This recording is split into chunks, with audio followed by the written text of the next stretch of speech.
Alright, this is day 2 back at the river. Let's see if we can find some more arrowheads. I'm gonna go back to the same area I was at yesterday. Obviously that was pretty successful. It's another beautiful day outside. The size of that guy.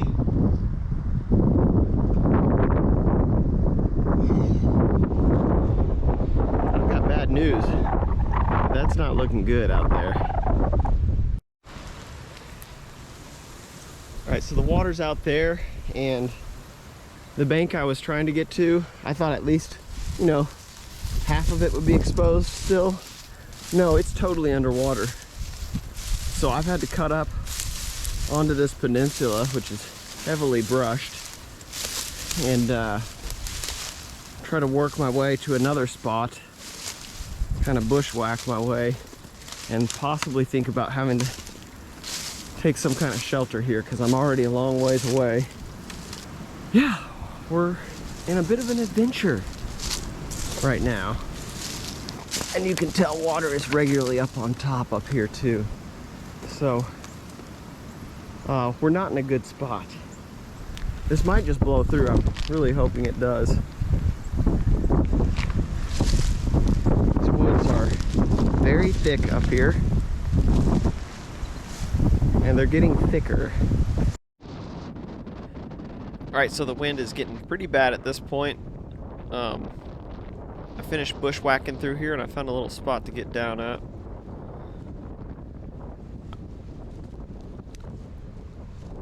I thought this was all underwater, but it turned out it was, there was still a pretty good gravel bed above the water. The water was up about 3 feet probably. Okay, we made it to some rocks. The water was not up nearly as high as I thought it was once you get around the bend. It was a bit of a trick of the eyes, but it is up. It is up, I don't know, maybe 3 feet. Right where the water's licking at the bank there, about that, where you can kind of see the sand down there. That's where I was walking the day before. We're gonna take our time and really comb this area out. It's super windy, so this is probably gonna become a narration video. You bet. This next part is purely for my coworkers if they're watching.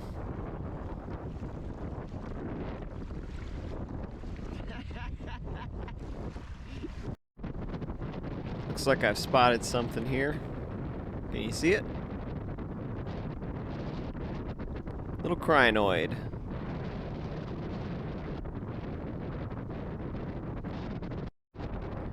Alright. I stumbled up on another one. I didn't talk at all in this clip. It was just too windy, but believe me, I was so excited. I'm still excited.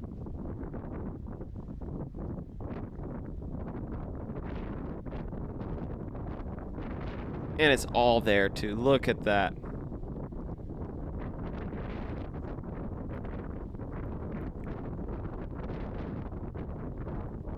I couldn't believe it.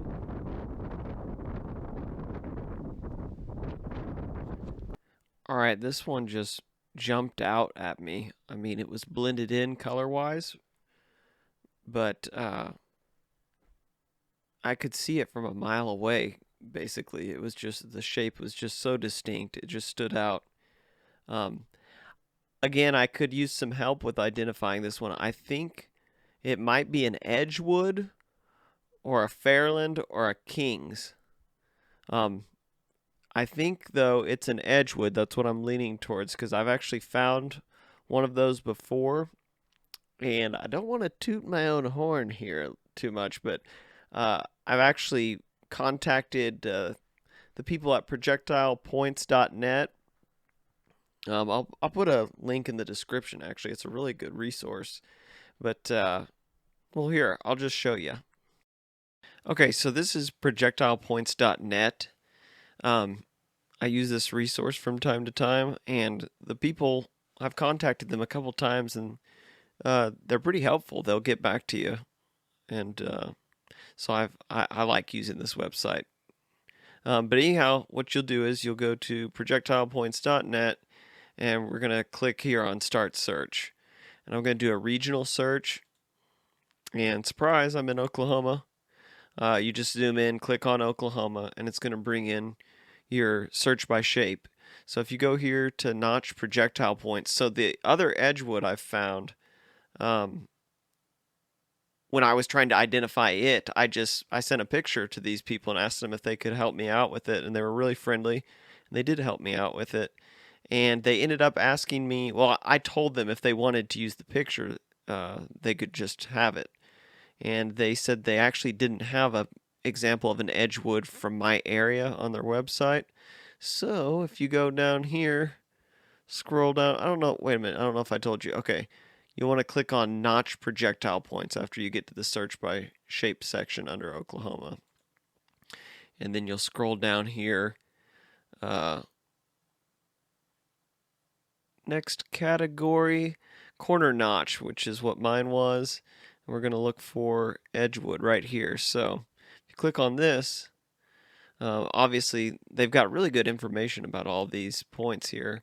But if you scroll down, this is yours truly right here. That's one that I found last year or late 2019. I can't remember. Anyway, I think that this new one might be, it might be an Edgewood, but I don't know. Could be a Fairland or a Kings too, or I could be totally wrong. Let me know what you think. And go ahead and check out this website too. I'm obviously not sponsored by them or anything, but they were nice to me and have been helpful, so I recommend you give them some traffic. Alright, I find another really nice flake right here. I forgot to check its edges to see if they were worked or serrated, but it was a nice piece.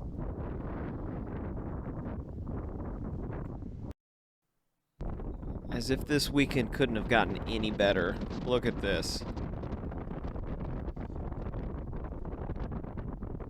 I could not believe that this thing was intact. Just laying there in the sand. And you'll get to learn about me that I love embossed medicine bottles, and that's what this was. One of the better ones I've gotten. My favorites are the ones where the face of them is embossed, but this one's embossed on the sides, and that's almost as good. But this bottle was just, there's not a chip out of it. It's pretty much perfect. It took me a while to wash. I actually had to turn the camera off to finish washing this one off. Turns out to be a Collins Brothers Med Company bottle from St. Louis.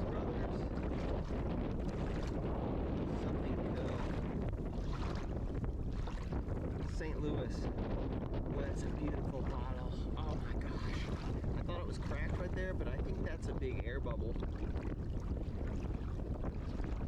What a beautiful bottle. Oh my gosh. I love that. Embossed medicine. Gotta set it up for the thumbnail here.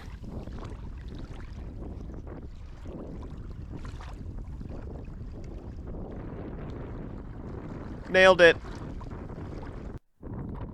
Alright, I wasn't sure about this one at first. But as soon as I got up on it, as soon as I touched it, I immediately knew I had another one. It's broken, unfortunately, but I'm still gonna take it all day long. Not only is that material beautiful material, best material I've ever seen on something that I've found, but the craftsmanship is impeccable. If this thing would have been whole, holy cow, I'm telling you.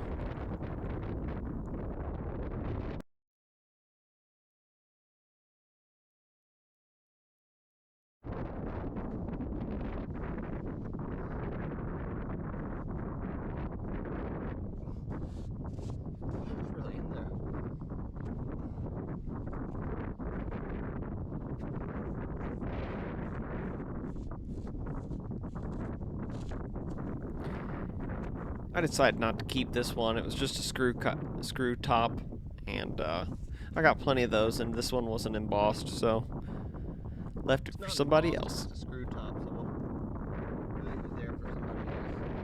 Leave him a little marker there.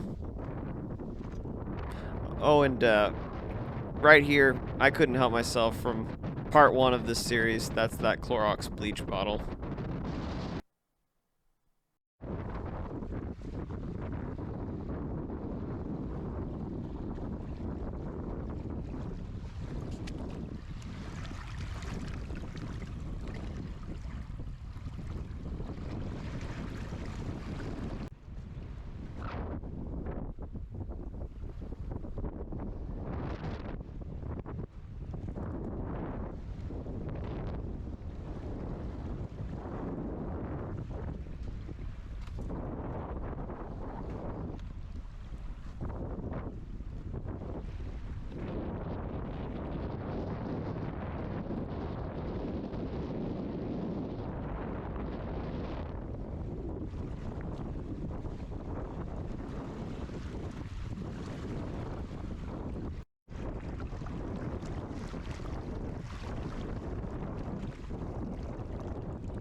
That's pretty cool. It is a cork top, but I've got a couple of those already. Nothing too spectacular. I'll leave it for somebody else.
Alright guys, that's going to do it for part 2 of this 3-part series of my weekend hunt.